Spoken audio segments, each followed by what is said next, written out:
आइए बच्चों, अब हम लोग वृत्त से संबंधित कुछ शब्दावलियों के बारे में पढ़ेंगे। पहले एक वृत्त ड्रॉ करते हैं, वृत्त बनाते हैं। एक हमने वृत्त बना लिया। अब देखते हैं, ये उसके मध्य में एक बिंदु ये हो गया। हमने क्या पढ़ा था वृत्त का परिभाषा, कि एक स्थिर बिंदु से समान दूरी पर अवस्थित सभी बिंदुओं का समूह। ये बिंदु है और यहाँ से समान दूरी पर अवस्थित सभी बिंदु, यहाँ से यहाँ, इस तरह से और बहुत सारे रेखाएं खींची जा सकती हैं। तो बिंदु ए जो होता है, जिससे समान दूरी पर अवस्थित सभी बिंदुओं का समूह वृत्त कहलाता है। उस स्थिर बिंदु ए को हम लोग केंद्र बोलते हैं। इसे हम केंद्र बोलते हैं। इसको क्या बोलते हैं? केंद्र। अंग्रेजी में जिसे हम सेंटर बोलेंगे। अब देखिए, और इस ये हो गया ए, इसको बिंदु बी बोलते हैं। तो इसकी जो लंबाई होती है, जो रेखा ए बी है, जो केंद्र से वृत्त के किसी बिंदु को मिलाती है, उससे हम त्रिज्या बोलते हैं।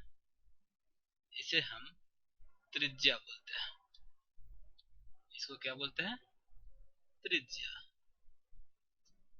अंग्रेजी में जिसे हम रेडियस बोलते हैं। ऐसे कितने त्रिज्या हो सकते हैं, आप बता सकते हैं? बिंदु ए यानी कि सेंटर, केंद्र से समान दूरी पर अवस्थित और कितने बिंदुएं हो सकती हैं? बहुत सारे बिंदु, अनंत बिंदु है। जितने भी ये केंद्र पे बिंदु हैं, सभी के सभी बिंदु ए से समान दूरी पर अवस्थित है। और इन बिंदुओं को मिलाने, इन बिंदुओं को जो मिलाने वाली रेखा है, ये सभी क्या है? त्रिज्या है। तो इस तरह से हम ये बोल सकते हैं कि वृत्त में अनेक त्रिज्याएं हो सकती हैं, क्योंकि वृत्त पे अनेक बिंदुएं हैं जो वृत्त के केंद्र से समान दूरी पर अवस्थित है। अभी हम एक चीज और देखते हैं। कोई दो बिंदु ले लेते हैं वृत्त के ऊपर ही। मान लीजिए ये बिंदु, ये बिंदु, इसको बोलते हैं बिंदु P। और दूसरा बिंदु मान लेते हैं ये है Q। इस दोनों को मिला देते हैं, मिला देते हैं।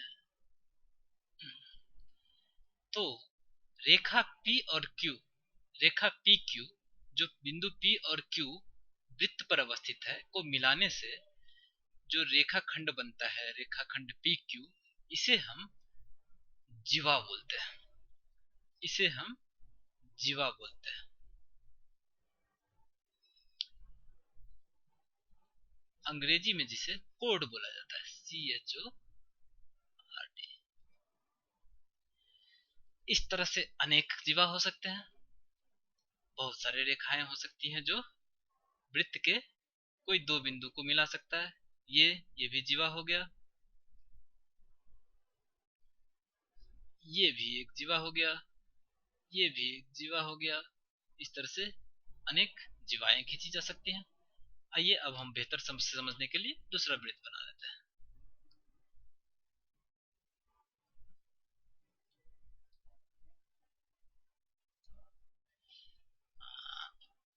इसका केंद्र है, ये मानते हैं ये। अब देखिए, बिंदु ए से वृत्त के किसी भी बिंदु को मिलाने वाली रेखा, इसको त्रिज्या बोलेंगे। अब और हमने ये भी बता दिया कि कोई भी दो बिंदु को मिलाने से, वृत्त के ऊपर कोई भी दो बिंदु को मिलाने से बनी रेखा को हम जीवा बोलेंगे। इस तरह से कोई भी बिंदु को मिलाने से बनी रेखा को हम लोग जीवा बोलेंगे। इस तरह से जीवाएं अनेक हो सकती है, लेकिन एक ऐसा जीवा होगा जो वृत्त के केंद्र से होकर गुजरेगा, जो वृत्त के केंद्र से होकर गुजरेगा। वो मान लेते हैं कि एक बिंदु ये है और दूसरा बिंदु यहाँ पे है, और इसको हम जब मिलाते हैं तो वृत्त के केंद्र से होकर गुजरता है। इसको अच्छे से ड्रॉ कर लेते हैं।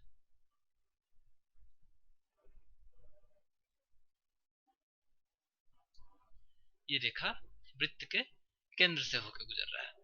तो वैसी जीवा जो वृत्त के केंद्र से होकर गुजरे उसे हम व्यास बोलते हैं।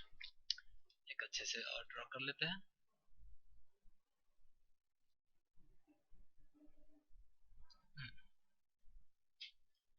इसे हम व्यास बोलते हैं।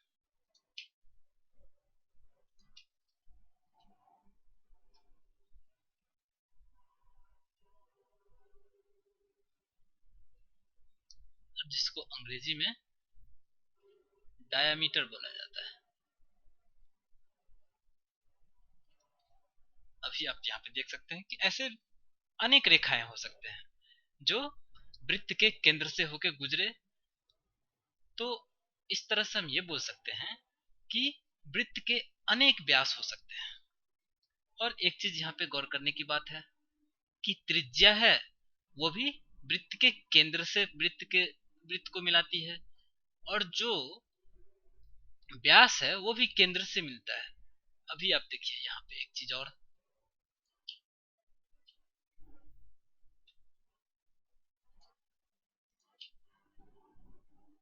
ये व्यास है, व्यास भी केंद्र से जा रहा है, तो केंद्र से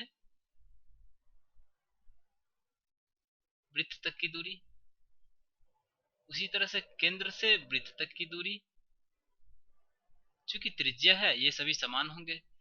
तो हम यहाँ पे ये देख रहे हैं कि जो व्यास है वो दो त्रिज्या के बराबर है, एक त्रिज्या इधर और एक त्रिज्या इधर। तो व्यास जो हो गया वो दो त्रिज्या के बराबर हो गया।